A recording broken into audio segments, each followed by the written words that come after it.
ड्रामे के अगले एपिसोड में आप देखेंगे कि पुलिस अभी भी कश्मकश में मुब्तला है कि आखिर वो किस पर इल्जाम लगाए, उनके बेटे शहरोज पर या फिर राहिम पर, क्योंकि सॉलिड सबूत हाथ में नहीं लग रहे। और जब एमन एग्जैक्ट उसी बंदे का नाम लेगी तो वो उसे अरेस्ट कर लेंगे। जैसा कि आपको दिखाया गया है कि आफिया मैडम वो तो हॉस्पिटल में आती हैं और एमन के सामने कहती है कि तुमने पुलिस वालों के सामने राहिम का नाम लेना है। अब एमन भी डर के मारे जब पुलिस एक बार फिर इन्वेस्टिगेशन के लिए आएगी तो उनसे पूछेगी कि आखिर आपने उन दोनों बेटों में से किसका नाम लिया है, यानी आप अगर हमें नाम नहीं बताएंगी तो हम कैसे इन्वेस्टिगेशन शुरू करेंगे। आप हमें नाम बता दीजिए कि आपके साथ ये सब कुछ किसने किया है। वहाँ पर आखिर एमन बोल ही पड़ती है, अली नवाज के बेटे राहिम अली नवाज ने। इधर राहिम को यही तसल्ली होती है कि एमन जब उसे होश आ जाएगा, जब वो मुकम्मल तौर पर सेहतियाब हो जाएगी तो वो शहरोज का नाम ले लेगी। इस तरह वो सबके सामने अपनी बेगुनाही को साबित करने में कामयाब हो जाएगा। लेकिन उसे क्या मालूम था कि आफिया मैडम ने उसे इस हद तक डराया है कि वो तो राहिम का नाम लेने वाली है। और इसी तरह से ही जब एमन राहिम का नाम ले लेती है तो पुलिस राहिम को अरेस्ट करने के लिए आ जाती है।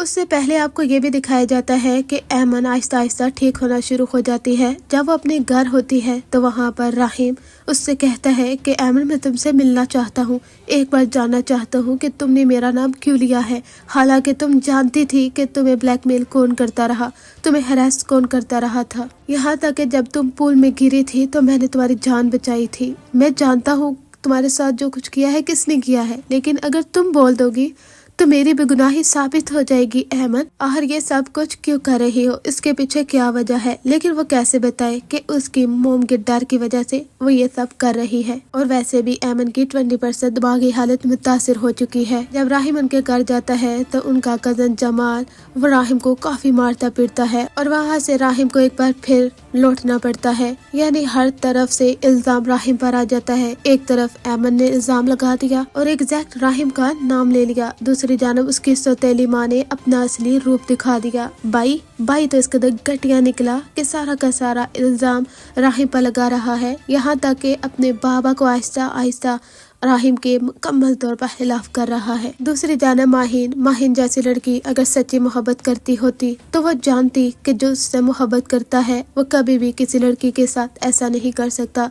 यहाँ से साबित होता है कि माहिन की मोहब्बत कितनी झूठी निकली है कि राहिम जैसा शख्स जो उससे इतनी मोहब्बत करता था उसने उस पर एतबार नहीं किया। एक बार तो उस पर एतबार करके देखती। इसी तरह से ही राहिम के सामने माहिन की हकीकत तो खुल चुकी है ना कि ये एक सच्ची पार्टनर नहीं है जिसने इस पर ट्रस्ट नहीं किया। और आगे जाकर जब राहिम की बेगुनाही साबित होगी तो माहिन को काफी पछतावा होगा और वो इसी लायक है।